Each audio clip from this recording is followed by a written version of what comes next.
Alright, we're into week 2 of holiday yoga, and I hope our grounding down from last week set a nice foundation for jumping off the springboard this week.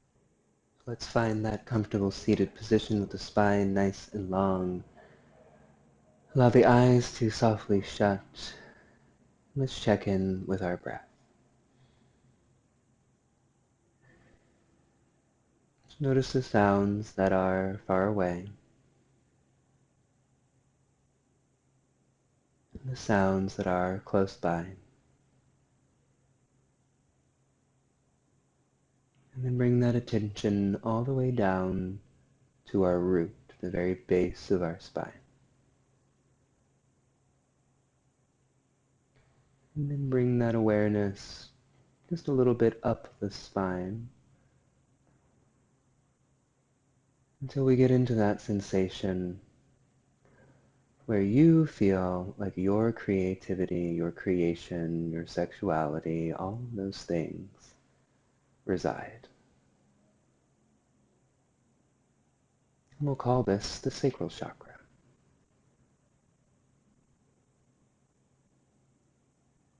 And keeping that focus, take a nice deep breath. And just picture the breath expanding that space, letting it get lighter and lighter.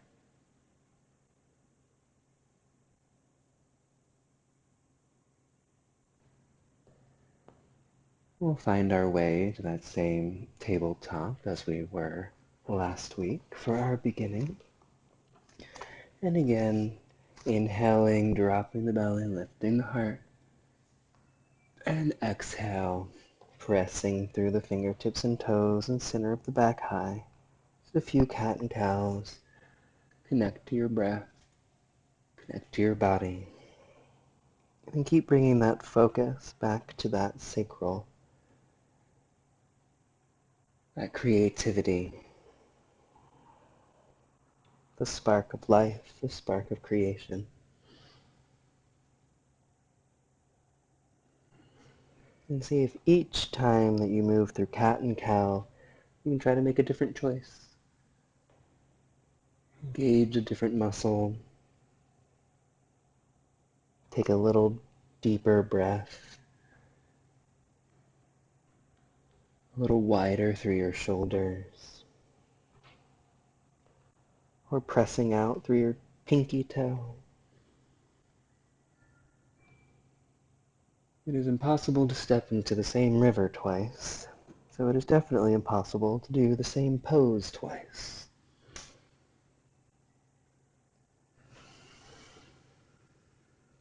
And then we'll tuck the toes, and lift the hips up and back and come into downward facing dog. Again, bending one knee and the other, waking up the body. And just really spreading the hands. We'll go ahead and take our gaze forward. And then see if we can slowly lower our elbows toward the ground. If that's a little too much, you can place your knees down. And then seeing if we can press the arms straight again. And just notice what your hands are doing. Are they still pressing down through the thumbs and all the way through to the pinky fingers? And then turn your gaze towards your toes. And work on going back and forth between dolphin and downward facing dog.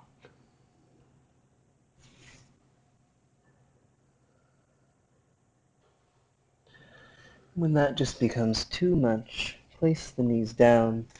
Take your hands a little farther away from you. And again, putting as much weight as we can forward, dropping to our elbows, lifting and straightening the arms. We're working on all that strength required to flip ourselves over.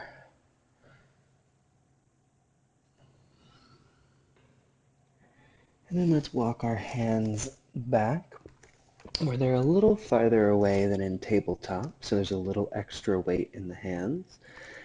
And then we're going to lift both heels of the hand at the same time on an inhale. Exhale, slowly lower.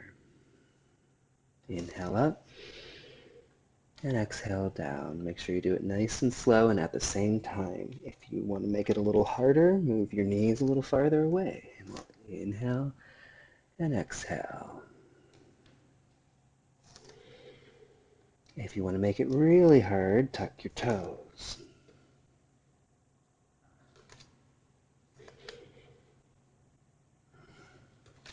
And turn your wrists out at a 45-degree angle and continue on.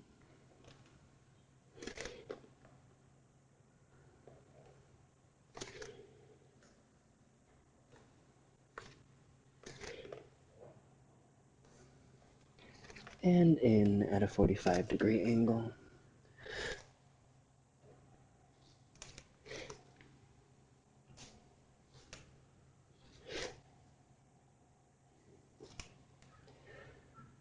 And then let's sit back on our heels. Grab the fingers of the right hand with the left fingers and press the palm forward. Try and drop the shoulder down. And then switching sides.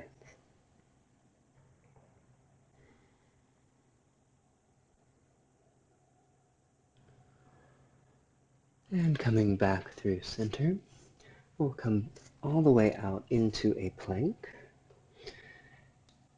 And then we're going to lift that right foot up. So reaching through that right heel, reaching long through the body, feeling that stability and strength. And then lifting the left heel up.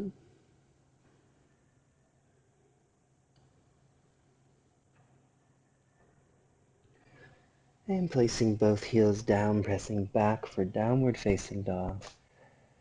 And then we'll place the elbows down once again. This time we can interlace the fingers. Or you can press the palms down on the earth, whichever one gives you a more stable foundation. We'll place the top of our head, the crown of our head, on the earth in between our elbows. And then starting to walk the toes a little closer. Maybe getting one foot up toward the sky. And keep that top knee bent. It's a little easier to control.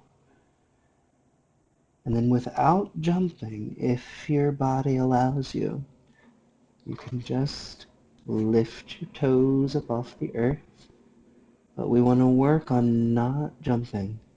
Because if we can do it with just stepping, gently pressing up, and that means that all of the musculature and all of the pieces of the body are all stacking properly on top of each other.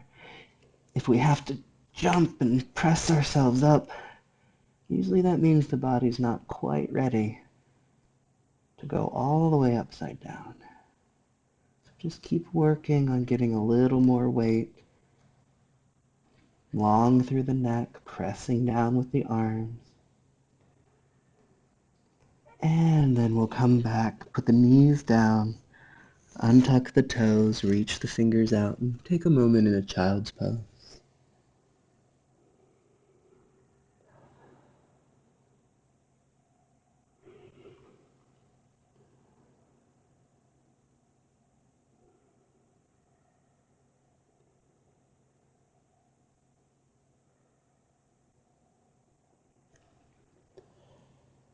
Keeping the forehead on the ground, we'll start to lift the hips up and roll up again onto the top of the head. And then we'll bring our hands back toward our knees. And then tuck the toes and press the hips up. So this is a tripod headstand, like so many of us did when we were kids. And if you can, place your knee up on your forearm, just working on putting some of the weight toward the headstand. If both knees want to make their way up, and just take a few deep breaths again, pressing long through the neck, spreading the shoulders, spreading the hands. Nice deep breaths.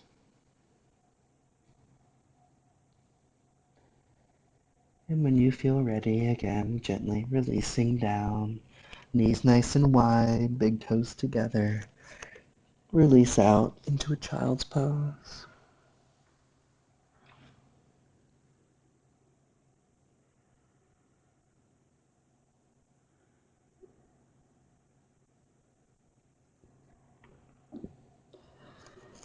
Now we'll find our way up to downward facing dog. And again, placing the elbows down for Dolphin, reaching the heart towards your toes. And maybe just working here on Dolphin, opening up the shoulders, getting them nice and strong. If you can, turn your gaze up towards your thumbs, and then walking your toes a little closer and closer, and you can reach one foot up toward the sky, keep the knee bent, and again trying to find that spot where we're not jumping, but just letting the body move into a forearm balance. And if we're just here, just working on trying to get that leg higher and reaching the flexibility through that opposite hamstring, make sure to get both legs reaching up. Don't jump, but work on the strength for a true, solid, easy inversion. And when your body has decided it has had enough, we're going to come back to downward facing dog. Bring one foot through, and then come in between our legs to a nice wide-legged forward fold. Releasing the head, the neck, the torso, the shoulders. Just releasing everything and letting all of that compact energy, that pressing down on the top of the head. Feel that opposite, the traction in the spine, the space in between each vertebra.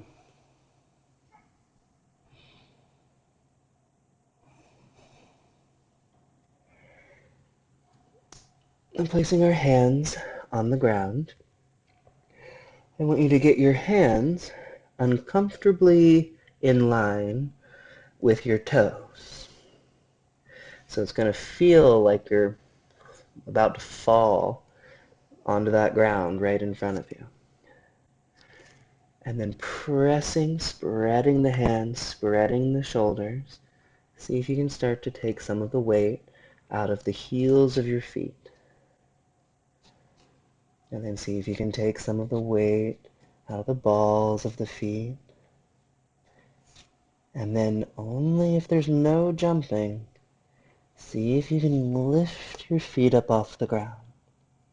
So we're just working on that sensation of grounding way down into the hands, feeling that grounding, and then using that springboard of energy all the way up through the spine and lifting up so that the toes find a little float up off the earth. So we'll take an inhale in, and then exhale on the exertion of pressing up and out.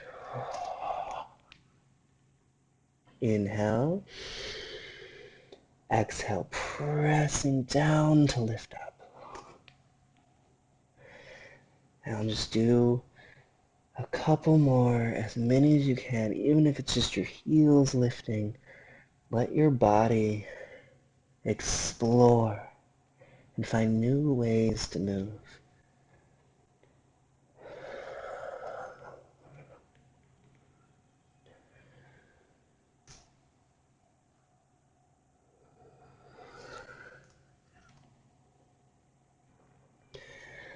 Now we'll bring our feet a little bit closer in line with our hands. And then we'll bend the knees, bend the elbows, so then we can place our knees right on top of our forearms. And then perhaps one toe at a time, seeing if we can float up toward a crow.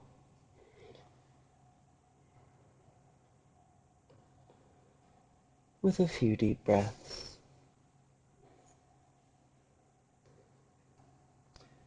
And releasing and coming down, dropping the hips, knees nice and wide. Elbows to the insides of the thighs, hands to heart center. For a nice squat.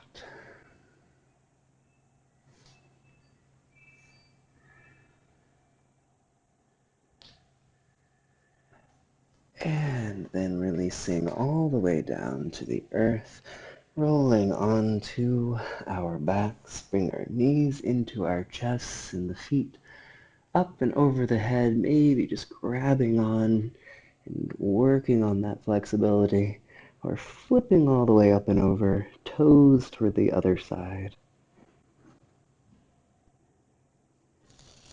And you can head up toward a shoulder stand if you would like. One more inversion before we roll down and roll out into our final Shavasana, tucking one shoulder blade and then the other, taking a nice deep breath, releasing down, feeling that re-entry from pressing away, from lifting off of the earth, to coming back in, settling down, and letting go.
Slowly find your way back to your body, back to your breath.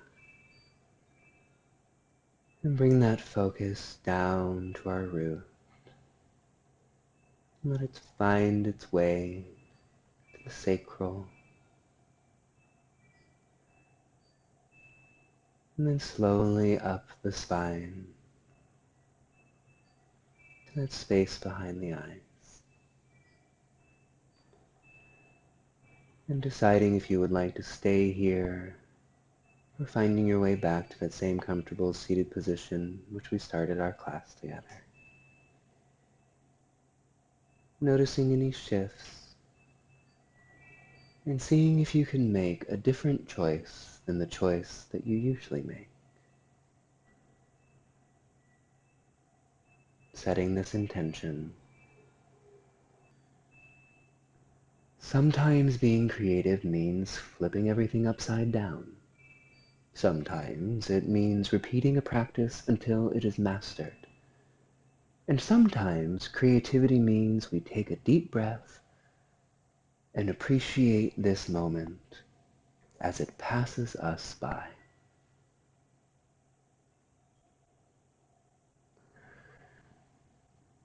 I hope you will try something new this week, something that surprises even you. Thank you so much for joining me in this transient, impermanent experience. And until the next adventure, well.